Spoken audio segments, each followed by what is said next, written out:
MDH দম আলু, ডাল তড়কা এবং মাশরুম মশলা। MDH দিয়ে রাঁধলে খাবার হবে মজাদার। MDH আপনাকে সর্বদা নতুন স্বাদ দিতে প্রতিবদ্ধ।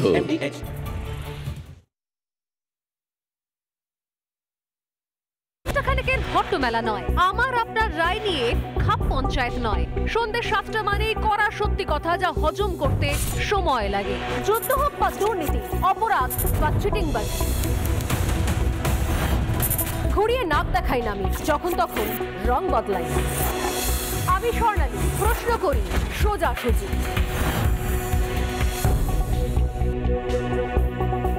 কথায় বলে কুপুত্র যদি বা হয় কুমাতা কভুবা নয়। যদি সন্তান কখনো খারাপ হয়, কুসন্তান হয়, সেটা তবু হতে পারে, কিন্তু মা কখনো খারাপ হতে পারে না। আসলে বাংলাদেশের কাছে ভারত খানিকটা মাতৃসময়। যে দেশ বাংলাদেশকে স্বাধীনতা দিয়েছে, যে দেশ বাংলাদেশের স্বাধীনতার জন্য নিজের রক্ত ঝরিয়েছে এবং তারপরে তাকে অধিকার করতে চায়নি, তাকে দখল করতে চায়নি, বাংলাদেশকে স্বাধীন করে বাংলাদেশের মানুষের হাতে তুলে দিয়ে এসেছিল। কিন্তু 2071 থেকে 2025 বিভিন্ন সময়তে এই দেশটা পিছিয়ে যেতে যেতে যেতে অশিক্ষার আধারে ঢুকতে ঢুকতে ঢুকতে এমন এক জায়গায় এসে দাঁড়িয়েছে, এমন এক অস্থির অবস্থার মধ্যে এসে দাঁড়িয়েছে যখন দেশটা পুরোপুরি কট্টরপন্থী মৌলবাদীদের হাতে। শুধুমাত্র কট্টরপন্থী মৌলবাদ নয়, একই সঙ্গে সেখানে প্রত্যেক মুহূর্তে চাষ হচ্ছে ভারত বিদ্বেষের, ভারত বিরোধিতার। বিগত সময় বারবার দেখেছি আমরা যে কিভাবে বাংলাদেশ থেকে ভারত বিরোধী মন্তব্য হয়েছে। ভারত দেশে বিভিন্ন ভূখণ্ড তা নিয়ে পর্যন্ত অনধিকার চর্চা করেছে বাংলাদেশ। বাংলাদেশের অবৈধ সরকার, ইউনূসের সরকার বারবার করে কোথাও ভারতের উত্তর পূর্ব অংশকে টার্গেট করে সেখানে অশান্তির আবহ তৈরি করার চেষ্টা করেছে, এটা জেনেও তাদের যোগ্যতা নেই, বাংলাদেশের যোগ্যতা নেই। বাংলাদেশ যারা ভারতের দয়ায় বাঁচে, একটা দেশ যার মাথার চুল থেকে পায়ের নখ পর্যন্ত সবকিছুই ভারত থেকে যায়, ভারত দরজা বন্ধ করে দিলে যে দেশটা না খেতে পেয়ে মরবে, সেই দেশটা প্রত্যেক মুহূর্তে হিংসা, বিদ্বেষ আর সন্ত্রাসের চাষ করে গেছে। বিগত কয়েক মাসে বাছা বাছা জঙ্গিদেরকে মুক্ত করে দেওয়া হয়েছে, জেল থেকে বের করে দেওয়া হয়েছে। বিগত কয়েক মাসে এই অবৈধ সরকার, যে সরকারের কোনো অস্তিত্ব নেই, আসলে এই সরকার নির্বাচিত হয়নি, এই সরকার ভোট করায় না, এই সরকার শিল্প আনে না, ইন্ডাস্ট্রি আনে না, স্কুল কলেজ করে না, এই সরকার একটা অদ্ভুত রকমের উগ্র কায়দায় এখানে মেয়েদেরকে বন্ধ করতে চাইছে, শিক্ষা লাটে তুলতে চাইছে। এখানে শিক্ষা নেই, স্বাস্থ্য নেই, কিচ্ছু নেই, শুধুমাত্র তারা অদ্ভুত রকমভাবে বিদ্বেষ জিগির তুলে চলেছে। বিদ্বেষ জিগির, শিক্ষা থেকে শতহস্ত দূরে, বইমেলা মানেই ভাঙো, জ্বালাও, পুড়িয়ে দাও প্রত্যেক ক্ষেত্রে, এবং তার সঙ্গে লাগাম ছাড়া হিন্দুদের ওপর সন্ত্রাস। আর সবকিছু করার পরে দোষর মানছে কাকে? পাকিস্তানকে বা চীনকে। কদিন আগে পর্যন্ত বাংলাদেশের এই অবৈধ সরকারের উপদেষ্টা প্রকাশ্যে দাঁড়িয়ে বলছে যে পাকিস্তান থেকে নাকি পারমাণবিক অস্ত্র নিয়ে এসে তারা নাকি ভারতকে জব্দ করবে, ভারতের উত্তর পূর্ব অংশকে নাকি দখল করার চেষ্টা করবে। প্রাক্তন সেনাকর্তা থেকে শুরু করে নেতা, উপদেষ্টা, দুদিনের ছেলে থেকে শুরু করে হাঁটতে চলতে পারছে না বৃদ্ধ, কাঁপতে কাঁপতে বাংলাদেশের প্রাগৈতিহাসিক নাগরিক বলছে 4 দিনে কলকাতা দখল করে নেব। যেন ড্রামা চলছে একটা। ভারত সহ্য করেছে, ভারত সহ্য করেছে, ভারতকে নিয়ে বিদ্বেষ ভারত সহ্য করেছে, তারপরও কিছু করেনি। ভারত পাকিস্তানের মধ্যে একটা চূড়ান্ত যুদ্ধ আবহ তৈরি হয়ে গিয়েছিল, তার মধ্যেও লাগাতার উস্কানিমূলক মন্তব্য করে গেছে বাংলাদেশ, তাও ভারত সহ্য করেছে। ভারত সহ্য করেছে। ভারতের সরকার, ভারতের মিডিয়া থেকে শুরু করে প্রত্যেক মুহূর্তে ভারতীয় ভাবাবেগ তা আঘাত করা হয়েছে কদর্যভাবে। ভারতের জাতীয় পতাকাকে ওই দেশে অবমাননা করা হয়েছে, তারপরও ভারত চুপ করে থেকেছে, ভারত সহ্য করেছে। কিন্তু বাংলাদেশ শোধরাবার পাবলিক নয়, বাংলাদেশের অবৈধ সরকার শোধরাবার পাবলিক নয়। যাদের হাতে সরকারের দায়িত্ব রয়েছে, বাংলাদেশের দায়িত্ব রয়েছে, তারা বিভিন্ন সময় তাদের বডি ল্যাঙ্গুয়েজ আপনারা দেখেছেন, রিপাবলিকের বিভিন্ন অনুষ্ঠানে তারা কখনো এসেছেন, তাদের বডি ল্যাঙ্গুয়েজ থেকে অশিক্ষা, কুরুচিপূর্ণ আকার ইঙ্গিত, তাদের চূড়ান্ত অশিক্ষা, চূড়ান্ত উদ্ধত্ত ঝরে ঝরে পড়েছে। তাও আমরা সহ্য করেছি, ভারত সহ্য করেছে, কারণ আমাদেরই তো সন্তান, আমাদেরই তো সন্তান, আমরাই তো জন্ম দিয়েছি, আমরাই তো খাইয়ে পড়িয়ে বাঁচিয়ে রেখেছি, তাই সহ্য করা হয়েছে। কিন্তু এরপর পাকিস্তানের পরিণতি দেখার পরও যখন দেখা গেল মোহাম্মদ ইউনূস শুধরোচ্ছে না, উল্টে সে চীনের দ্বারস্থ হচ্ছে, চীনের সঙ্গে যুক্ত হয়ে চীনকে যদি কোনোভাবে তুষ্ট করা যায় তার জন্য যা খুশি তাই বলছে, এবং সেটা ভারতীয় ভূখণ্ড নিয়ে পর্যন্ত। বিষয় যখন সেভেন সিস্টার পর্যন্ত চলে গেল তখন কিন্তু এই ভারত আর সহ্য করছে না। কারণ মোহাম্মদ ইউনূস বলে গেছে ভারত শুধুমাত্র সহ্য করার ভারত নয়, এই ভারত কিন্তু সবক শেখানোর ভারতও। ভারত যদি তুরস্ককে সবক শেখাতে পারে, আজারবাইজানের মতো একটা ছোট্ট চুটকি দেশকে সবক শেখাতে পারে, তাহলে বাংলাদেশ কোন ছাড়? আমি বলছিলাম কুপুত্র যদি বা হয়, কুমাতা কভু তা নয়, কিন্তু যদি সন্তান যদি বিপথে যায়, সন্তান যদি ভুল রাস্তা নেয় এবং সন্তান যদি অন্ধকার পথে এগোয়, তাকে শাসন করা, সবক শেখানো, শিক্ষা দেওয়ার দায়িত্বটাও বাবা বা মাকেই নিতে হয়। আর তারই প্রথম ধাপ শুরু হয়ে গেল, আমরা বলছি শুরুয়াত হয়ে গেল। ভারতের সমস্ত রাস্তা, বাণিজ্যের রাস্তা, বিশেষত উত্তর পূর্ব ভারতের রাস্তা বাণিজ্যের জন্য, বাংলাদেশের জন্য বন্ধ হয়ে গেল। সরাসরি আর উত্তর পূর্ব ভারতে ব্যবসা বাণিজ্য করতে পারবে না বাংলাদেশ। সরাসরি বাংলাদেশীয় পণ্য, প্রোডাক্ট আর রপ্তানি করতে পারবে না বাংলাদেশ। স্থলপথে, স্থলবন্দর মারফত বাংলাদেশের জন্য ভারতের সমস্ত স্থল বন্দর বন্ধ হয়ে গেল, এমনকি পেট্রাপোল থেকে ঘোচাডাঙ্গা। আমি দেখাবো একটা ছোট্ট ম্যাপের মাধ্যমে যেটি কি কি রাস্তায় বাংলাদেশ এতদিন পর্যন্ত রপ্তানি করত। খুব ভালো করে দেখুন, যদি ভারতের রপ্তানি করা হতো তাহলে প্রধান সিংহদ্বার হচ্ছে এই পেট্রাপোল এবং ঘোচাডাঙ্গা, যেগুলো দিয়ে খুব সহজে স্থলপথ মারফত ট্রাকে করে অনেক স্বল্প খরচে বাংলাদেশ থেকে বিভিন্ন প্রোডাক্ট ভারতে রপ্তানি হতো।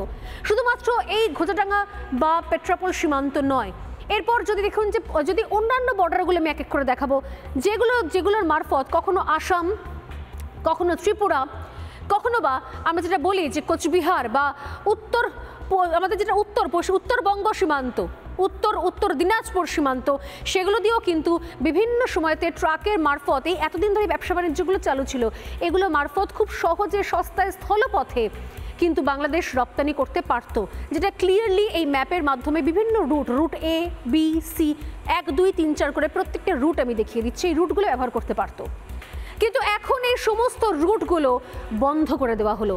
এখন শুধুমাত্র বাংলাদেশের জন্য খোলা রইল কলকাতা বন্দর অর্থাৎ জলবন্দর এবং তার সঙ্গে মুম্বাই বন্দর। অর্থাৎ বুঝতেই পারছেন, জলপথ ছাড়া ভারতে বাণিজ্য করার, ব্যবসা করার রাস্তা বাংলাদেশের জন্য বন্ধ হয়ে গেল। এতে কত বড় ক্ষতির মুখে বাংলাদেশ সেটা বলা দরকার। আমি বলছি, বিগত পরিসংখ্যান বলছে যে বাংলাদেশে যে রপ্তানি হয়, যে অর্থনীতি দাঁড়িয়ে রয়েছে তা হচ্ছে পুরোপুরি রপ্তানির ওপরে। সেই অর্থনীতি, সেই ব্যবসার অর্থনীতিটা পুরোটাই ধসে যাবে যদি উত্তর পূর্ব ভারতের দরজা বন্ধ করে দেওয়া হয়। যদি জলপথে রপ্তানি করতে হয় তাহলে খরচা রাতারাতি কয়েক গুণ বেড়ে যাবে বাংলাদেশের জন্য, এবং সেক্ষেত্রে বড়সড় ধাক্কা বাংলাদেশের অর্থনীতির ওপর। এবং একটা একটা করে পয়েন্ট বললে আপনারা বুঝতে পারবেন যে কি পরিমাণ ভয়ঙ্কর ধাক্কা হতে চলেছে।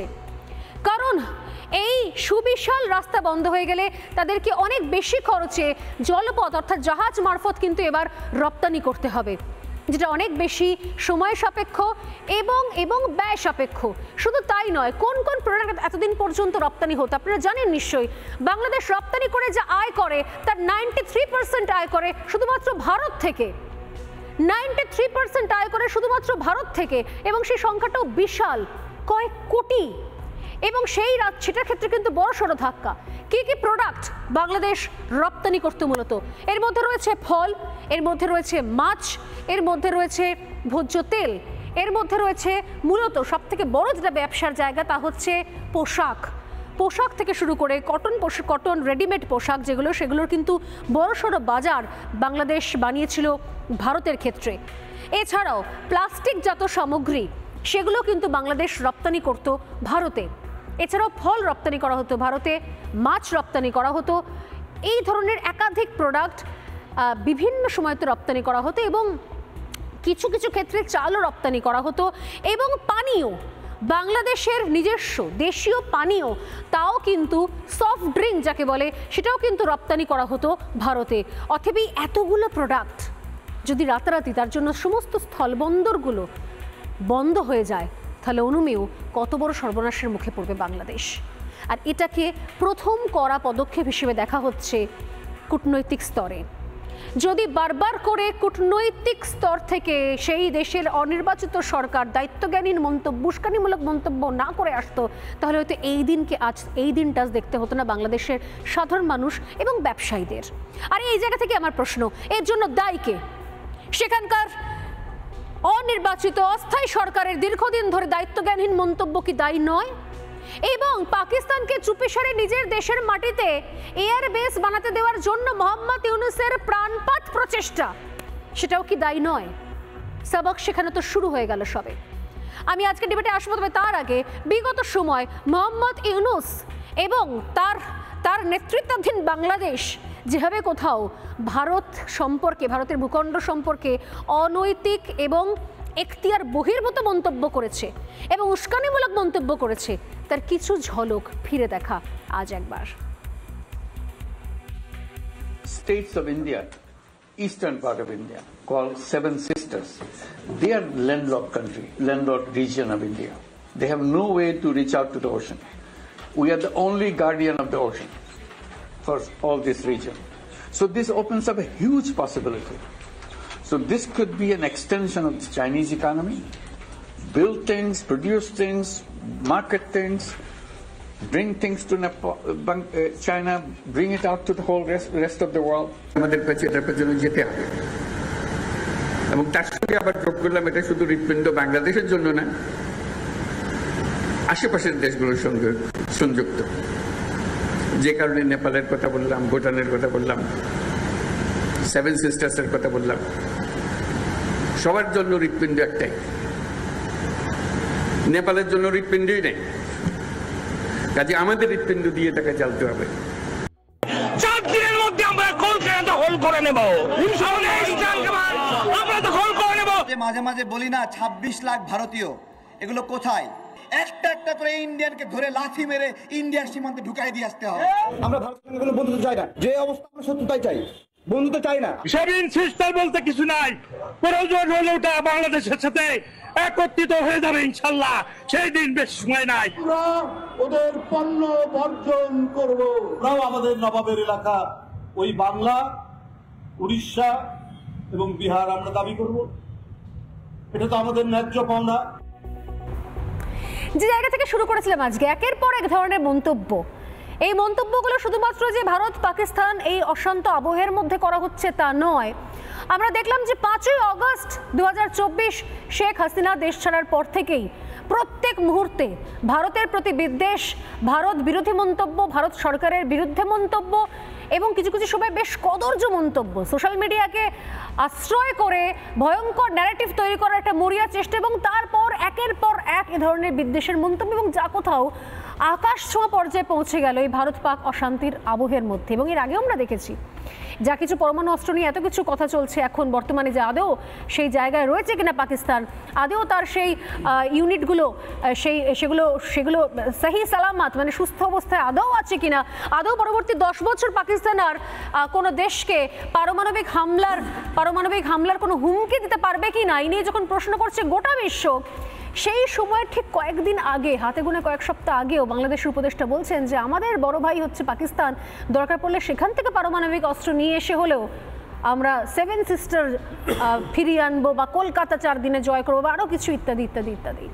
প্রশ্ন হচ্ছে, এই ধরনের গতকাল রাত্রিবেলা আসা এই নিষেধাজ্ঞা, এই রেস্ট্রিকশনের পর একটা বিষয় কি স্পষ্ট হচ্ছে, যে এই ভারত আর কোনো রকমভাবে সহ্য করা স্নেহ, যেটা দীর্ঘদিন ধরে ছিল, ভারত বাংলাদেশের প্রতি স্নেহশীল ছিল, বাংলাদেশের প্রতি তার মায়া মমতা ছিল, কারণ বাংলাদেশকে জন্ম দিয়েছে ভারত, সেই জায়গা বাংলাদেশ নিজের দোষে নষ্ট করেছে। অতএব একটা বিষয় স্পষ্ট, নিষেধাজ্ঞা যখন শুরু হয়েছে, রেস্ট্রিকশন যখন শুরু হয়েছে, তখন এটাই কি শুরুয়াত? ভবিষ্যতে কি আরও অনেক কিছু দেখতে বা শিখতে বা ভুগতে চলেছে বাংলাদেশ, যদি এখনো না শোধরায়?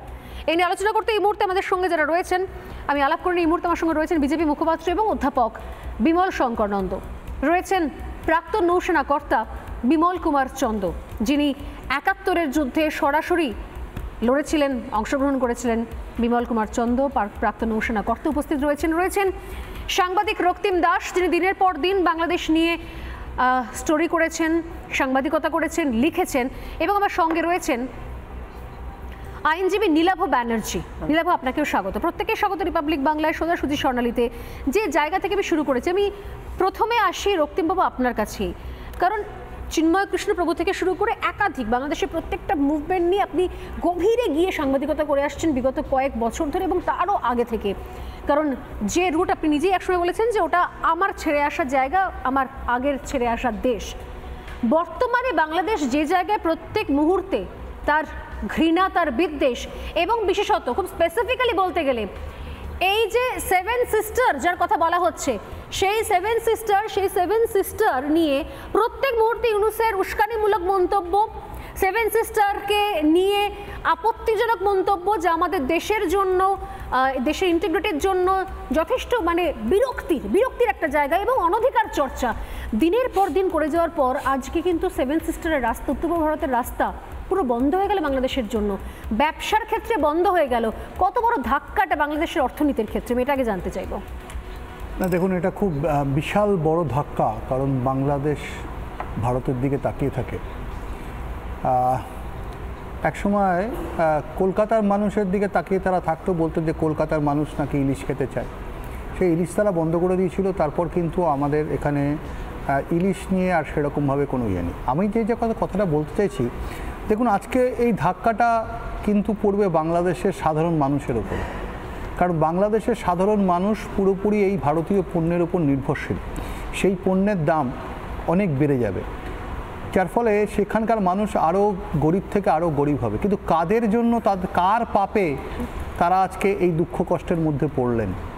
সবচেয়ে বড় কথা হচ্ছে যে আমরা গত 5ই আগস্টের পর থেকে এই আজকের দিন পর্যন্ত যে সোশ্যাল মিডিয়ায় লেখা দেখছি বা যা কিছু দেখছি, সেটা বাংলাদেশের কি 100% মানুষের বক্তব্য? একদমই নয়।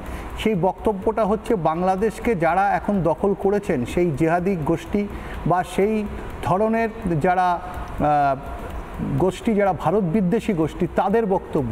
তাদের পাপের কারণে আজকে বাংলাদেশের সাধারণ মানুষ ভুক্তভোগী হলেন। এটা খুব দুঃখজনক, কারণ তারা, এটা দুঃখজনক নয় যে যাদের পাপের কথা আপনি বলছেন তারা তো নিজেরাই হচ্ছে অন্যায়ভাবে ক্ষমতা দখল করে বসে রয়েছে, নির্বাচিত নন তারা। একটা অনির্বাচিত সরকার যারা এখনো পর্যন্ত ভোটটা দিতে পারছেন না, যারা এখন ভোট করাচ্ছেন না, পরবর্তী সরকার যদি বাই চান্স অন্য কেউ চলে আসে বা বিএনপি চলে আসে, এই ভয় করে ভোট করাচ্ছে না। তারা টালবাহানা করছেন, তারা টালবাহানা করে তারা চেষ্টা করছিলেন যে যারা বাংলাদেশের মধ্যে যেন ভারত বিদ্বেষটাকে একটা চূড়ান্ত জায়গায় নিয়ে যাওয়া যায়, কিন্তু তারা সেই প্রশ্নে ব্যর্থ। তারাই চিল্লাচ্ছেন। দেখুন, ভারত পাকিস্তানের যুদ্ধ হচ্ছে, পাকিস্তান তাদের উপর যে ঘটনা ঘটিয়েছে, যা কিছু করেছে, যে 30-40 বছর ধরে তাদের উপর অত্যাচার করেছে, সেই অত্যাচার তারা ভুলে গেলেন। তারা ভুলে গিয়ে তারা পাকিস্তান থেকে পারমাণবিক অস্ত্র নিয়ে আসবেন এসব কথা বলছেন। তারা 7 সিস্টার দখলের কথা বলছেন। কে একজন প্রাক্তন আর্মি, তিনি কাঁপতে কাঁপতে বলতে শুরু করে দিলেন 4 দিনের মধ্যে কলকাতা দখল। এই যে কথাবার্তাগুলো, এই কথাবার্তাগুলো তারা কি করে, মানে কোন বেসিসে, কোন ভিত্তির উপর দাঁড়িয়ে কথা বলছেন? শুধু কথাবার্তা নয়, আমি বলছি বাংলা, আমি এখানে বিমলদাও রয়েছেন, বিমলদা শুধুমাত্র কথাবার্তা নয়, আমি দেখছি যে বিগত কয়েক সময়তে ইউনূসের যে অত্যাধিক চায়না প্রীতি, পাকিস্তান প্রীতি এবং পাকিস্তান পর্যদস্ত হয়ে যাওয়ার পর, ধূলিসাৎ হয়ে যাওয়ার পর একটা দেশ, এবং জায়গা জায়গা থেকে বিদ্রোহ, একদিকে বালুচিস্তান, অন্যদিকে সিন্ধ, অন্যদিকে খাইবার পাখতুনখোয়া এবং পিওকেতে পর্যন্ত আওয়ামী অ্যাকশন কমিটি অ্যাক্টিভলি ওদের বিরুদ্ধে, সিন্ধু সেনা সবাই মিলে যেভাবে কোথাও তাদের সরাসরি তারা বিদ্রোহে নেমে পড়েছে, সেই জায়গা থেকে দাঁড়িয়ে তারপর আমরা দেখছি যে মোহাম্মদ ইউনূসের একটা সম্পূর্ণ মানে দায়িত্ব জ্ঞানহীন মন্তব্য একের পর এক। শুধু তাই নয়, সূত্রের খবর আসছে যে বাংলাদেশের এমন কিছু প্রান্ত যেগুলো একদমই আমাদের 7 সিস্টারে যাওয়ার পথ, বা আমরা বলি কি চিকেন স্নেক সংলগ্ন বা তার আশপাশে বাংলাদেশের যে অংশ, সেখানে নাকি এমনকি চায়নাকে আমন্ত্রণ জানানো হচ্ছে সেখানে এয়ারবেস বানানোর জন্য, সেই খবরও পর্যন্ত আমরা পাচ্ছি। অতএব কতদূর এগিয়ে নিজের দেশে ভোট করানো নয়, শান্তি নয়, ব্যবসা নয়, শিক্ষা নয়, শুধুমাত্র একটা ষড়যন্ত্র ভারতের প্রতিবেশী দেশ হিসেবে এই ব্যবস্থায় নিষেধাজ্ঞা, এটা কি হওয়ারই ছিল, অবধারিত ছিল? একটা কথা বলি, একটু যদি তাত্ত্বিক জায়গা থেকে দেখি, সেটা হচ্ছে বাংলাদেশের সামনে একটা বিরাট সুযোগ ছিল যখন তারা 70-এর দশকের শুরুতে স্বাধীনতা পেল, একটা কি বলবো কম্প্যাক্ট রাষ্ট্র হয়ে ওঠার। সেইটা বাংলাদেশ মিস করলো। কেন করলো সেটা আলোচনা পরে করছি, তার আগে বলি যেরকম পাকিস্তান কখনো একটা রাষ্ট্র হয়ে উঠতে পারেনি। আমরা পাকিস্তানকে বলি রোগ স্টেট, পাকিস্তানকে বলি ফেল স্টেট। আমি মনে করি পাকিস্তান হচ্ছে একটা আর্টিফিশিয়াল স্টেট। পাকিস্তানকে কৃত্রিম উপায়ে তৈরি করা হয়েছিল, যার জন্যই পাকিস্তান কখনো একটা রাষ্ট্র হয়ে উঠতে পারেনি। পাকিস্তানরা নিজেকে পাঞ্জাবি বলে, কেউ বলে আমি নর্থ ইস্ট ফ্রন্টিয়ার প্রভিন্সের লোক, কেউ বলে আমি বালিচ, আমি পাকিস্তানি। এটা পাকিস্তানের 90% লোকই বলে না। এই দেশটাকে টিকিয়ে রাখার জন্য ধর্মের প্রয়োজন হয়েছে, দেশটাকে টিকিয়ে রাখার জন্য আর্মির প্রয়োজন হয়েছে। বাংলাদেশের তো সেটা নয়, ভাষাকে কেন্দ্র করে একটা রাষ্ট্র গড়ে উঠেছিল। এই যে ভাষাভিত্তিক রাষ্ট্র একটা শক্তিশালী রাষ্ট্রে পরিণত হতে পারত। আমি এখানে একটু ইন্টারাপ্ট করছি যে এই যে আপনি বলছেন যে মানে চূড়ান্ত উগ্র মৌলবাদ, এই উগ্র মৌলবাদ এবং ক্রমশ পিছিয়ে যাওয়া, এটা তো আমরা শেখ হাসিনার সময় তো দেখেছিলাম। এমন তো নয় যে শেখ হাসিনার সময় তো হয়নি, কিন্তু প্রকাশ্যে এই যে ভারত বিরোধিতা, যে বিদ্বেষের চাষ, এখানে ব্যাপার ছিল। শেখ হাসিনা কিছুটা কিন্তু রিয়ালিস্ট পলিটিশিয়ান ছিলেন। তিনি বুঝেছিলেন ভারতের সঙ্গে অপ্রয়োজনীয় বিবাদে জড়ালে বাংলাদেশের ক্ষতি, যার জন্য তিনি বর্ডারটাকে অনেকটাই বাণিজ্যের জন্য ওপেন করেছিলেন। তিনি বাংলাদেশের ভেতর দিয়ে নর্থ ইস্টে ব্যবসা করার কথা পারমিশন দিচ্ছিলেন। এতে বাংলাদেশের লাভ হচ্ছে, বিনা পয়সায় কিছু হচ্ছিল না। এবং জাস্ট একটা লাইনেই বলি, তার জন্যই কিন্তু বাংলাদেশ একটা লিস্ট ডেভেলপ কান্ট্রি থেকে ডেভেলপিং কান্ট্রিতে পরিণত হয়। সমস্যা হচ্ছে এই যে উগ্র মুসলিম মৌলবাদীরা, এরা তো ডেভেলপমেন্ট চায় না। বাংলাদেশ উন্নত হলে এদের তো পেটে ভাত মারা যাবে। এরা তো মানুষের দারিদ্রটাকে কাজে লাগাবে, তাদের জেহাদি বানাবে, দিয়ে বিভিন্ন জায়গায় জেহাদি এক্সপোর্ট করবে। আমার চিন্তা যেটা, বাংলাদেশ কিন্তু আগামী দিনে ভারতের পক্ষে বড় মাথা ব্যথার কারণ হতে যাচ্ছে। বঙ্গবন্ধু শেখ মুজিবুর রহমানকে যখন 75 সালের 15ই আগস্ট মারা হয়, তারপরেও কিন্তু আমরা কিন্তু সীমান্ত বন্ধ করিনি। আমি আপনাকে বলি যে তারপরে জিয়াউর রহমান ক্ষমতায় আসার সময়, জিয়াউর রহমান যখন ক্ষমতায় ছিলেন, যিনি স্যারকে স্বপ্নদ্রষ্টা ওনারা বলেন, অ্যাকচুয়ালি স্যার উনি চিন্তাভাবনা করেছিলেন, এটা ঠিক। জিয়াউর রহমানের সময়ও কিন্তু, বিএনপির সময়ও কিন্তু আমাদের এখান থেকে এক্সপোর্ট বন্ধ হয় না, কারণ সেখানে একটা ডেমোক্রেটিক সরকার ছিল। সেটা তাদের দেশের ব্যাপার, কারা তাকে ক্ষমতায় আনবেন। এবং যখন এরশাদ সরকার ছিল, এরশাদ সরকারের সময়ও কিন্তু আমাদের এক্সপোর্ট ইম্পোর্ট বন্ধ হয়নি। এরশাদ সরকারের সময়ও বন্ধ হয়নি। তাহলে এরশাদ সরকারের সময় বন্ধ হয়নি, বিএনপির সময় বন্ধ হয়নি। বিএনপির সঙ্গে কিন্তু জামাত জোট সরকার ছিল, এটাও মাথায় রাখবেন, তখনও কিন্তু বন্ধ হয়নি। তারপরে শেখ হাসিনার সরকারের সময় সেটাকে আরও বড় ইয়েতে গেল। শেখ হাসিনা একটা কাজ করেছিলেন, খুব বড় কাজ, সেটা হচ্ছে কি, যে উত্তর পূর্বের যেসব জঙ্গি গোষ্ঠী, যারা ভারত বিরোধী জঙ্গি গোষ্ঠী, তাদের শিবির ছিল চট্টগ্রামের বিভিন্ন জায়গায়, সেগুলোকে উনি ধ্বংস করেছিলেন। এটা উনি একটা বড় কাজ করেছিলেন। এবং আমাদের ট্রেডটা এমন জায়গায় পৌঁছে গেল, ধরুন এই যে তিস্তা চুক্তি হবে করছিল, এরকম একটা জায়গায় দাঁড়িয়ে আছে, আমাদের সঙ্গে ভারতের গঙ্গা চুক্তি হলো এবং করিডোর হলো, এখান দিয়ে ট্রেন ঢুকছে, বাস ঢুকছে, সমস্ত কিছু, আর যাতায়াত সব সুবিধা হয়ে গেল। তো সেই জায়গাটা এই গভর্নমেন্টের সময় 5ই আগস্টে আপনারা ক্ষমতায় নিলেন, ক্ষমতা দিল না দিল সেটা অ্যাবসলিউটলি আপনাদের ব্যাপার। যদি আমরা এইভাবে বিষয়টাকে দেখি, তাহলে কি এমন ঘটনা ঘটলো, আপনারা কি এমন করলেন? ইউনিট সরকারকে আমি ভেবে দেখতে বলবো যে আপনারা কি এমন করলেন যার জন্য ভারত সরকার আজকে তার এই কঠিনতম স্টেপটাকে নিতে বাধ্য হলো। আমার মনে হয় এটা ভেবে দেখার মতো অবস্থায় রয়েছে। এখন শুধুমাত্র সবাক না শেখা ছাড়া কোনো উপায় নেই। আমি আসবো প্রাক্তন নৌসেনা কর্তা বিমল কুমার চন্দ আমাদের সঙ্গে রয়েছেন, তবে তার আগে হাত তুলছিলেন নীলাভ কি বলছিলেন? দেখুন, এই যে বাংলাদেশের কথা বলছেন না, বাংলাদেশ হলো একটা পাগলের দেশ। কেন বলছি পাগলের দেশ? যে দেশটা ভারত খেতে দিলে খেতে পায়, ভারত পড়তে দিলে পড়তে পায়, যে দেশটার ভারত থেকে কয়লা নিতে হয়, ভারতের থেকে স্টোন চিপ নিতে হয়, যেই দেশটার অধিকাংশ মানুষের ভারতে আসতে হয় চিকিৎসার জন্য, ভারতে আসতে হয় উচ্চ শিক্ষা লাভের জন্য, সেই দেশটার নেতারা বলে, প্রাক্তন সেনাকর্তারা বলে ভারতকে নাকি 4 দিনে দখল করবে। কত বড় পাগল শুনুন! ভারতের নাকি 7 সিস্টার্সকে দখল করবে, উত্তর পূর্ব ভারত নাকি বাংলাদেশের অন্তর্ভুক্ত হবে।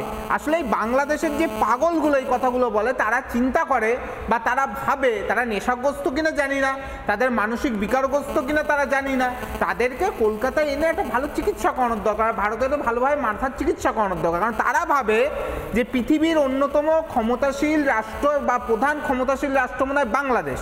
বাংলাদেশ মনে হয় সারা পৃথিবীকে নিয়ন্ত্রণ করে, বাংলাদেশের হাতে বোধহয় সারা পৃথিবীর ক্ষমতা। যেই বাংলাদেশের সেই বাংলাদেশের তারা পক্ষ নিচ্ছে, সেইখানে দাঁড়িয়ে ভারত সরকার যে পদক্ষেপ নিয়েছে আমি মনে করছি একদম ঠিক আছে। এই ধরনের পদক্ষেপ নেওয়া দরকার, কারণ বাংলাদেশকে বুঝতে হবে বাংলাদেশ একটা ভিখারিদের দেশ। সেই ভিখারি রাষ্ট্র তারা স্বপ্ন দেখছে, তারা ধনী, তারা পৃথিবীর অন্যতম শক্তিশালী রাষ্ট্র, তারা হয়তো আমেরিকা হয়ে গেছে, নিজেদের ভাবছে রাশিয়া হয়ে গেছে, ভাবছে ভারত হয়ে গেছে, সারা পৃথিবী তাদের সাম্রাজ্য হয়ে যাবে, ইউনুস সারা পৃথিবীর নেতা হয়ে যাবে। আদতে কি জানেন তো, এর আগে অন্য বক্তারাও বলছিলেন, আমি তাদের সাথে সেটা একমত, একটা পাড়ার ক্লাবে অনেক সময় দেখবেন মারামারি করে ক্লাবের সেক্রেটারি, ক্লাবের প্রেসিডেন্ট চেঞ্জ হয়। বাংলাদেশের অবস্থাটা তাই। বাংলাদেশ কি কোনো গণতান্ত্রিক সরকার, নির্বাচিত সরকার নেই। একটা হঠাৎ কোটা বিরোধী আন্দোলনের নাম করে সেখানে একটা অরাজকতা তৈরি করে জোর করে একটা শাসন ব্যবস্থা। আমি আসছি আপনার কাছে, আমি প্রাক্তন নৌসেনাকর্তা বিমল কুমার চন্দ্রের কাছে আসার আগে, কারণ ৭১-এর পর কি দেশ, কিসের বিনিময়ে, কত রক্তের বিনিময়ে, কত পরিশ্রমের বিনিময়ে, যদিও বেঈমান আমি বলবো, কি বলবো ভাষা নেই, তারপরও তারা মানে সুযোগ পেলেই ভারতের সেনা হোক, ভারত সরকার হোক, প্রত্যেক ক্ষেত্রে তাদেরকে কাঠগড়ায় তোলার জন্য রেডি থাকে। পাকিস্তান বন্ধু হয়ে গেছে, চীন বন্ধু হয়ে গেছে। এখানে বসে রয়েছেন প্রাক্তন নৌসেনাকর্তা, যিনি ৭১-এর যুদ্ধে সরাসরি ছিলেন। তার কাছে আসার আগে স্যার আমি একটু সময় নিয়ে নেব। এই মুহূর্তে আমাদের সঙ্গে টেলিফোনে যোগদান করেছেন এই খবর পাওয়ার পর ব্লিটসের সম্পাদক সালাউদ্দিন শোয়েব চৌধুরী। সালাউদ্দিন সাহেব, আপনাকে স্বাগত রিপাবলিক বাংলায়, সোজাসুজি স্বর্ণালীতে। দিনের পর দিন মোহাম্মদ ইউনুস, আপনি একাধিকবার বলেছিলেন এবং আমাদের শো থেকে বসে বলা ভালো, আপনি প্রকাশ্যে সেই দেশের একজন মানুষ হিসেবে, ভূমিপুত্র হিসেবে, একজন সাংবাদিক হিসেবে সরাসরি ওয়ার্নিং পর্যন্ত দিয়েছিলেন, বারণ পর্যন্ত করেছিলেন, কড়া বার্তা দিয়েছিলেন, কেউ শোনেনি। দিনের পর দিন সেভেন সিস্টার নিয়ে অত্যন্ত বিরক্তিকর মন্তব্য, যেটা তাদের করার কথা নয়, তাদের এখতিয়ার বহির্ভূত মন্তব্য এবং চীনের সঙ্গে অতি সখ্যতা, পাকিস্তানের প্রতি প্রেম। আর এখন দেখা গেল কি ভারত সরকার স্থলপথে সমস্ত ব্যবসা বাণিজ্যের রাস্তা বন্ধ করে দিল বাংলাদেশের। আমরা আলোচনা করছিলাম স্টুডিওতে যে ৭১-এর পর থেকে কখনো এরকম হয়নি, বাংলাদেশের উপর এত কড়া নিষেধাজ্ঞা কখনো হয়নি। শুধুমাত্র দুটো বন্দর খোলা রয়েছে, একটা কলকাতা পোর্ট, একটা মুম্বাই পোর্ট, কিন্তু নর্থ ইস্টের সঙ্গে সরাসরি আর ব্যবসা করতে পারবে না বাংলাদেশ। এত বড় একটা সিদ্ধান্ত, একটা কড়া পদক্ষেপ নিতে বাধ্য হলো ভারত। এবং আমার মনে হয় এটা আপনি আরো ভালো বলতে পারবেন যে এটা বাংলাদেশের জন্য বা বাংলাদেশের সাধারণ মানুষের জন্য, তার অর্থনীতির জায়গা থেকে এটা কতটা বড় ধাক্কা এবং এর জন্য দায়ী কে হবে? অনেক অনেক ধন্যবাদ স্বামীজি। দেখুন, আজকে ভারত সরকার মোট 6 ধরনের আইটেম এটা বাংলাদেশ থেকে নেওয়া ব্যান করেছেন। এই জন্য আমি ভারত সরকারকে সাধুবাদ জানাচ্ছি, কারণ বাংলাদেশে যারা এখন ক্ষমতা দখল করেছে এরা জঙ্গি বিরোধী, এরা পাকিস্তান পূজারী এবং এরা ভারতের যত শত্রু চীন, তুরস্ক, তাদের সাথে মানে ঘনিষ্ঠ সম্পর্ক রাখছে। যোগাযোগ কি বিচ্ছিন্ন হয়ে গেছে? আমি শুনতে পাচ্ছি না সালাউদ্দিন শোয়েব চৌধুরী কি বলছেন, আমার কান পর্যন্ত এসে পৌঁছচ্ছে না। আমার কথা শোনা যাচ্ছে না? বলুন সালাউদ্দিন সাহেব, বলুন। আমি বলছি যে ভারত সরকার যে 6 ধরনের আইটেম আজকে বাংলাদেশ থেকে যারা নিশ্চিত করেছেন, এটা এই জন্য আমি ভারত সরকারকে সাধুবাদ জানাবো, কারণ ভারত বাংলাদেশকে ৭১ থেকে ক্রমাগত সাহায্য করেছে, কিন্তু ভারতের সহযোগিতা নিয়ে ভারতের বিরোধিতা করা, ভারতের শত্রুদের সাথে চীন, তুরস্ক, পাকিস্তান এদের সঙ্গে মাখামাখি করা, এসব করার ফলে বাংলাদেশে এখন যে জঙ্গি, জেহাদি, জান্তা ক্ষমতা চলে গেছে, তাদের আর ভারতের কাছ থেকে কোনো ধরনের অনুগ্রহ, অনুকম্পা পাওয়ার কোনো অধিকার নেই। বাংলাদেশের মানুষ আজকে বুঝতে পারবে। আমি সুস্পষ্টভাবেই বলতে চাই, বাংলাদেশে যারা পাকিস্তানি পতাকা নিয়ে লাফাচ্ছে, জিন্দা ছবি নিয়ে লাফাচ্ছে, তারা এবার ভারতে তো বন্ধ হবে, আরো কিছু বন্ধ হবে। তো পাকিস্তানে গিয়ে পাঠাক, ভিখারি পাকিস্তান, ওদের ঠিক করে রাজি পেলেই তো পাকিস্তানের কাছ থেকে বিক্রি করুক। আমাদের দেশ যদি একটা আত্মঘাতী সিদ্ধান্ত নিয়েছে, বাংলাদেশের এই জঙ্গি জেহাদি যাত্রা, এই আত্মঘাতী সিদ্ধান্তের কারণে একজন ইউনুস লোভী একজন ইউনিভার্সিটির লবি ইউনিভার্সিটির সিদ্ধান্তের কারণে, তার জঙ্গি জিহাদি বাহিনীর ঘটকারিতার কারণে গোটা বাংলাদেশের 18 কোটি বাঙালি ভুক্তভোগী হবে। কাজেই আমি মনে করি ভারত সরকার যে সিদ্ধান্ত নিয়েছেন এটাই সঠিক। কারণ একটি শত্রু রাষ্ট্রের কাছ থেকে তো ভারত কখনো কিনতে পারে না। বাংলাদেশ ভারতের কখনোই শত্রু রাষ্ট্র ছিল না, বাংলাদেশ ছিল ভারতের মিত্র রাষ্ট্র। কিন্তু গত বছর আগস্ট থেকে জিহাদি অভ্যুত্থান, এরপর থেকে বাংলাদেশের যে আচরণ ক্ষমতাসীনদের, এই আচরণের ফলে ভারতের এখন আমার মনে হয় আরো কঠোর ব্যবস্থা নেওয়া উচিত। অনেক ধন্যবাদ সালাউদ্দিন সাহেব। সালাউদ্দিন সাহেব চৌধুরী বাংলাদেশের সাংবাদিক, ব্লিটজের সম্পাদক, তিনি সরাসরি আমাদের সঙ্গে ছিলেন টেলিফোন লাইনে এবং বারবার উনি বলেছিলেন যে অবিলম্বে শুধরে যাওয়া দরকার, নিয়ন্ত্রণ করা দরকার এবং শেষ লাইনটা খুব গুরুত্বপূর্ণ। উনি বলছেন যে আমার মনে হয় যে এখনো যদি নিজেকে না শোধরায় তাহলে আমার মনে হয় ভারতের আরও কড়া পদক্ষেপ নেওয়া উচিত। এটা ভারতের মানুষ, বাংলাদেশের মানুষ, বাংলাদেশের একটা বড় অংশের জনগণ তারাও কিন্তু বুঝতে পারছিল যে কত বড় সর্বনাশ মোহাম্মদ ইউনূস করছেন, কত বড় সর্বনাশ করছে একটা দেশের। সেই দেশের শিক্ষা নিয়ে তার কোনো অর্থনৈতিক প্ল্যান নেই, সে দেশের শিল্প নেই, শিক্ষা নেই, স্বাস্থ্য নেই, কোনো কিছুর উন্নতি নেই। শুধুমাত্র পাগলের মতো দেশটাকে সর্বনাশের দিকে ঠেলে দিচ্ছে, আর একটা জঙ্গিস্তান বানানোর দিকে ঠেলে দিচ্ছে মোহাম্মদ ইউনূস। এবং তার প্রথম পদক্ষেপ, প্রথম কড়া পদক্ষেপ ভারত কিন্তু নিয়ে নিল। আমি বলছি বারবার করে, শুরুয়াত কিন্তু হয়ে গেল। আমি আসবো স্যার, আপনি 71-এর যুদ্ধে ছিলেন সরাসরি, স্বপ্ন দেখেছিলেন যে এরকম একটা, আজকে যখন বাংলাদেশকে দেখেন, এই মোহাম্মদ ইউনূসের বাংলাদেশকে দেখেন, সেই বাংলাদেশের কথা শোনেন বিভিন্ন সময়তে যারা আসেন, সেখানকার কিছু বর্তমান যাদের হাতে ক্ষমতা রয়েছে সেরকম কিছু পলিটিক্যাল পার্টির কিছু নেতারা যখন আসেন, তাদের ভাষা, তাদের বডি ল্যাঙ্গুয়েজ, তাদের অশিক্ষা, তাদের ঔদ্ধত্য দেখে আমরা হতবাক হয়ে যাই। যে ভাষায় তারা কথা বলেন, যে ভাষায় তারা ভারত বিদ্বেষ জাহির করেন, এই দেশটার জন্য আপনারা প্রাণপাত করে সেদিন যুদ্ধ করেছিলেন 71-এ। সত্যি কথায় আমরা যে 1971 সালে যে যুদ্ধ করেছিলাম তার পিছনে একটা বিরাট কারণ ছিল। প্রথম কথা হচ্ছে আমাদের ভাষার দিক দিয়ে এক, দ্বিতীয় কথা আমরা কিন্তু ভারত যখন ভাগ হয় তার আগে আমরা একসাথে ছিলাম, পূর্ব বাংলা এবং পশ্চিম বাংলা একসাথে ছিল, আমাদের মধ্যে কোনো বিভেদ ছিল না। সেই জন্যই যখন শেখ মুজিবুর রহমান আমাদের দেশে সাহায্য প্রার্থনা করলেন যে আমাদেরকে বাঁচান, আমরা পাকিস্তানের সাথে থাকতে পারছি না, আমরা এমন একটা জায়গায় এসে পৌঁছেছি যে আমাদের এখান থেকে বেরিয়ে না গেলে পরে আমরা বাঁচতে পারবো না। সত্যি কথা তাই, সেই সময় আমরা যারা 1971 সালে যুদ্ধে একদম ফ্রন্টে ছিলাম, বিশেষ করে আমার কথা বলতে পারি, আমি একটা জিনিস লক্ষ্য করেছি বাংলাদেশে সেই যুদ্ধের সময়, যে কারণ আমাদের ডিফেন্সের চোখ, আমাদের চোখ বড় সাংঘাতিক, আমরা কিন্তু সেই সময় উপলব্ধি করতে পেরেছিলাম কিছু একটা গোষ্ঠী আছে যে গোষ্ঠীটা এই শেখ মুজিবুর রহমানের থেকে আলাদা।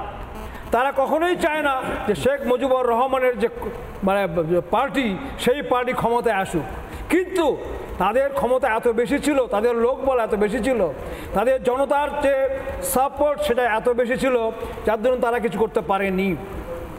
বর্তমানে যারা 5ই আগস্টের পরে যারা ক্ষমতা নিয়েছে তারা কিন্তু, আমি যেটা সেই 71 সালে দেখেছিলাম, আমি সেই জিনিসটাই কিন্তু সেই সময় দেখতে পেলাম যখন 5ই আগস্টে শেখ হাসিনাকে বাধ্য করলো বাংলাদেশ দেশ ছেড়ে যাওয়ার জন্য। এর পিছনে একটি মাত্র কারণ, এই যে যারা প্রথম থেকে এরা এগেনস্টে ছিল ভারতবর্ষ যাতে কোনোভাবে না আসতে পারে, সেই জন্য ভারতবর্ষের এগেনস্টে ওখানকার যে জনতা আছে তাদেরকে বিষিয়ে দেওয়া। তারপরে মেইন কাজটা হচ্ছে শেখ হাসিনাকে যদি কোনোভাবে সরিয়ে দেওয়া যায় এবং যে পার্টিটা ওখানে আছে সেই পার্টিটাকে যদি সরানো যায় তাহলে পরে ন্যাচারালি এরা আসতে পারবে। এরা বহুদিন থেকে, আমি যেটা বলছি এটা আমার পার্সোনাল আমি যেটা দেখেছি নিজের চোখে সেটা বলছি, এরা কিন্তু বহুদিন থেকে এই জায়গায় পৌঁছানোর জন্য চেষ্টা করে যাচ্ছিল, যার জন্য কী হলো, তাদেরকে বাধ্য হয়ে স্টুডেন্ট ইউনিয়নের সহায়তা নিতে হয়েছিল প্রথম যখন শেখ হাসিনাকে তৈরি করে। আমরা দেখেছি, কারণ এর পাশাপাশি যখন এগুলো দেখলেন যে এই ঘটনার পর যখন কিছু প্রাক্তন সেনাকর্তা, বয়স্ক একদম, তারা পর্যন্ত রাস্তায় নেমে লড়াই করতে, তারা পর্যন্ত হাঁটতে হাঁটতে মিছিল করতে, আমরা 4 দিনে ভারত, আমি যখন বাংলাদেশে ছিলাম বাংলাদেশের কোনো সেনা ছিল না, এই সেনাগুলোকে আমরা তৈরি করেছি, আমাদের নিজের হাতে তৈরি জিনিস আমাদের এগেনস্টে যাচ্ছে। এই সেনারা কোনো কেউ 71 সালের আগে কোনো সেনা ছিল না, সব ছিল পাকিস্তানের সেনারাই কন্ট্রোল করতো ইস্ট পাকিস্তানকে। ইস্ট পাকিস্তানের আলাদা করে কোনো সেনাবাহিনী ছিল না। আমরা বহুদিন আগের থেকে তাদেরকে ঠিক কিভাবে কি করতে হবে না করতে হবে সেইভাবে সামরিক যে শিক্ষা, সেই সামরিক শিক্ষাগুলো আমরা দিয়েছি। আমরা সামরিক শিক্ষা দেওয়ার পরে তারপরে কি হলো, যারা এই কথাগুলো বলছে, আমি বলছি তারা 71-এর যুদ্ধ দেখেনি। যারা 4 দিনে বাংলা কলকাতা দখল করে নেবে, 10 দিনে ভারতবর্ষকে দখল করে নেবে, নর্থ ইস্টকে দখল করে নেবে, কেন আমরা কি একদম মানে ললিপপ খাই নাকি যে আমরা আটকাতে পারবো না? আমাদের ক্ষমতা আছে, ক্ষমতা আমরা বারবার দেখিয়েছি। পরবর্তীকালে সব রকম সাহায্য স্যার, সব রকম সাহায্য থেকে শুরু করে এমনকি কোভিড পিরিয়ডে পর্যন্ত আপনি খুব গুরুত্বপূর্ণ কথা বললেন যে ভারত তার যে ক্ষমতা সেটা আগে দেখিয়েছে, যখন দরকার পড়েছে বাংলাদেশকে স্বাধীন করার জন্য, প্রয়োজনে সবাক শেখানোর জন্য, দরকার হলে আবার দেখাতে পারে। খুব গুরুত্বপূর্ণ কথা, খুব গুরুত্বপূর্ণ বার্তা প্রাক্তন সেনাকর্তার। আমি আসছি রক্তিম দা, এক সেকেন্ড। এই মুহূর্তে আওয়ামী লীগ নেত্রী রোকেয়া প্রাচী আমাদের সঙ্গে রয়েছেন টেলিফোন লাইনে। আপনাকে স্বাগত, সরাসরি রয়েছেন। আচ্ছা, উনি যোগ দিয়েছেন আমার সঙ্গে ডিসকাশনে। রোকেয়া, আপনাকে স্বাগত রিপাবলিক বাংলায়। সোজাসুজি স্বর্ণালীতে একদম শেষ বেলায় আপনাকে পেলাম। এই যে কড়া নিষেধাজ্ঞা, আপনারা জানেন এতদিন ধরে আপনারা এই দেশটাকে শাসন করেছেন, নির্বাচিত হয়ে এসেছেন, সরকার চালিয়েছেন। 71 থেকে শুরু করে কখনো এমন কোনো দিন দেখতে হয়েছে কি যেখানে ভারতকে এত কড়া পদক্ষেপ নিতে হয়েছে? কখনো নিতে হয়নি। সেই সম্পর্ক ছিল, আপনারা সেই সম্মান দিয়েছেন, বাংলাদেশের থেকে সেই ভালোবাসা পাওয়া গেছে এবং ভারত স্নেহ দিয়ে বাংলাদেশকে আগলে রেখেছিল। এই প্রথম এত কড়া পদক্ষেপ নিতে হলো, স্থলপথে সমস্ত বাণিজ্য বন্ধ করে দেওয়া হলো বাংলাদেশের সঙ্গে, বাংলাদেশ আর কোনো কিছু রপ্তানি করতে পারবে না। নর্থ ইস্ট অর্থাৎ 7 সিস্টার বাংলাদেশের জন্য রাস্তা বন্ধ করে দেওয়া হলো।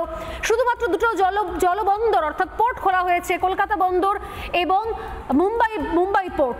এই দুটোর মাধ্যমেই যাবতীয় রপ্তানি করতে পারবে বাংলাদেশ স্থলপথে, অর্থাৎ এই পেট্রাপোল হোক বা গোজাডাঙ্গা হোক, স্থলপথে আর কোনো রাজ্যের সঙ্গে, বিশেষত নর্থ ইস্টের সঙ্গে বাংলাদেশ আর ব্যবসা করতে পারবে না।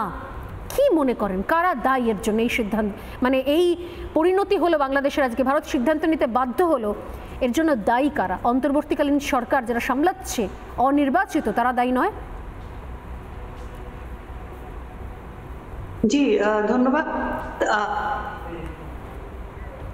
বাংলাদেশ যে বিপর্যয়ের মুখে, সে সাথে নিজের সুনামের সাথে সবকিছু মিলে আজকে বাংলাদেশের যে পরিস্থিতি, এর জন্য অবশ্যই 5ই আগস্ট যে অবৈধ অসাংবিধানিক সরকার আজকে ক্ষমতা দখল করে আছে, তাদের কারণেই আজকে বাংলাদেশ সব দিক থেকে বিপর্যস্ত।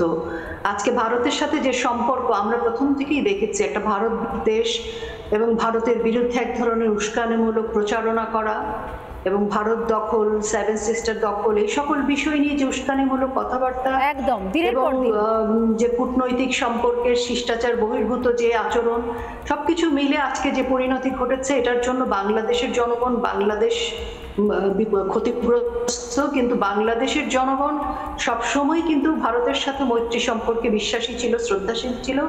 কিন্তু 5ই আগস্ট পরবর্তী সময় যারা আজকে ক্ষমতা দখল করে আছে, তাদের সিদ্ধান্ত, তাদের অবৈধ চক্রান্তের কারণে আজকে বাংলাদেশকে এরকম একটি বিপর্যয়ের মুখোমুখি দাঁড়াতে হয়েছে, যেখানে আমার কাছে মনে হয় যে এমনিতে আমাদের অর্থনীতির অবস্থা খুবই ভঙ্গুর, আমরা আরো ভয়ঙ্কর ভঙ্গুর অবস্থার দিকে যাচ্ছি। আমাদের সকল কিছু মিলিয়ে, করিডোর মিলিয়ে, চিটাগং বন্দর মিলে, আমাদের শেয়ার বাজার, ব্যাংক, আমাদের সবকিছু মিলিয়ে এই অবৈধ সরকারের যে অবৈধ সিদ্ধান্তগুলো, চাপিয়ে দেওয়া সিদ্ধান্তগুলো, স্বৈরাচারী সিদ্ধান্তগুলোর কারণে আজকে কিন্তু বাংলাদেশকে এই দিন দেখতে হলো। এবং ভারতের সাথে আমাদের এতদিন ধরে যে সম্পর্ক ছিল, সেই সম্পর্কের ফলে ভারত বাংলাদেশের মধ্যে যে মৈত্রী সম্পর্ক এবং বাংলাদেশের অর্থনীতিও কিন্তু উপকৃত ছিল, বাংলাদেশের ব্যবসায়ীরা উপকৃত ছিল, জনগণ উপকৃত ছিল। আজকে একটা অজানা মানে গন্তব্যের দিকে যাচ্ছে, যে গন্তব্যটা আমি মনে করি খুবই ক্ষতিগ্রস্ত করছে বাংলাদেশকে। এই সিদ্ধান্তের জন্য অবশ্যই ডক্টর মোহাম্মদ ইউনূস এবং তার যে সরকার, তারা দায়ী। একদম। এবং সবথেকে বড় কথা, নির্বাচনটা তারা করতে দিলেন না। অনেক ধন্যবাদ রোকে, আপনি আমাদের সঙ্গে থাকুন। টানা ভারত বিরোধী, ভারতের প্রতি বিরোধী শুধু নয়, বিদ্বেষ। সময় একদম শেষ, নীলাভ একদম না। দেখুন, আমি একটা কথা পরিষ্কার করে বলছি, সন্তান কুলাঙ্গার হয়ে গেলে মা বাবার যে কৃতজ্ঞতা স্বীকার না করলে তাকে বাড়ির থেকে বের করে দিতে হয়। আজকের বাংলাদেশ ভারতের কাছে কৃতজ্ঞতা স্বীকার করে না, ভারতের অবদান ভুলে যাচ্ছে, সেখানে তাকে কুলাঙ্গার সন্তানই বলতে হবে। এই কুলাঙ্গারদের জন্য যা হওয়ার দরকার ছিল সেটাই হয়েছে। এমনি দেশটা ভিখারি, আগামী দিনে না খেতে পেয়ে এদের অবস্থা আরো খারাপ হবে। আর এরা যে ডালে বসেছিল সেই ডালেই আজকে এরা কাটার জন্য আজকে এই ঘটনার সম্মুখীন এরা হলো। এবং সবথেকে ভয়ের বিষয় হচ্ছে যে বারবার অনেকেই বলছেন, কিছুক্ষণ আগে সালাউদ্দিন শেখ চৌধুরী বলছিলেন যে যদি এখনো না শুধরায়, তার আতঙ্ক রয়েছে যে এরপর হয়তো ভারত আরো কড়া পদক্ষেপ নিতে পারে। যদি আজ না হয় কাল কলকাতা পোর্টটাও বন্ধ করে দেয়, সেক্ষেত্রে কিন্তু ভয়ঙ্কর অবস্থা হবে, রীতিমতো ভাতে মারা পড়বে বাংলাদেশ। আমি সময় একদম শেষ, আমি জাস্ট ডিবেটটা শেষ করছি। এই মুহূর্তে লাইভে প্রচুর মানুষ কমেন্ট করেছেন, আমি জাস্ট কিছু নমুনা দেখছি। ঘটনাচক্রে আজকে প্রায় বাংলাদেশি মন্তব্য খুঁজেই পাচ্ছেন আমি। কেউ লিখেছেন, সুতপা চক্রবর্তী লিখছেন গুড ডিসিশন। দীপেন বিশ্বাস বলছেন অনেক আগে ডিসিশন নেওয়া উচিত ছিল, সবার আগে চিকিৎসা ভিসা বন্ধ করে দেওয়া উচিত। উত্তম মণ্ডল বলছেন যে পাকিস্তানকে আব্বা বললে, চীনকে চাচু বললে এটাই হওয়া উচিত ছিল। আমি ধীমান সাউ লিখছেন দরকার ছিল। এখানে লিখছেন যে সুমন বিশ্বাস এতদিনে ঠিক সিদ্ধান্ত হলো। নরেশ মণ্ডল বলছেন দারুণ খবর। আমি দেখতে পাচ্ছি না সেরকম খুব একটা খবর, মানে এই প্রথমবার রিপাবলিক বাংলার এই লাইভ পেজ আমি খুব একটা প্রতিবেশী দেশের লোকজনের কমেন্ট খুঁজে পাচ্ছি না। হলোটা কি? এখনো যদি না শুধরানো যায় তাহলে কিন্তু আমি আবারও বলছি, এই ভারত কিন্তু নতুন ভারত, এই ভারত সহ্য করার ভারত নয়, এই ভারত সবক শেখানোর ভারত। অতএব এখনো সময় আছে, সাবধান হন। সময় একদম শেষ, প্রত্যেককে ধন্যবাদ জানিয়ে একটা বিরতি নিয়ে ফিরছি, সঙ্গে থাকুন। চায়ের আসল স্বাদ শুধু MDHT+ থেকেই আসবে। মাথায় দেখো লবঙ্গ এলাচ দিয়ে ভরপুর MDHT+ মশলা। MDH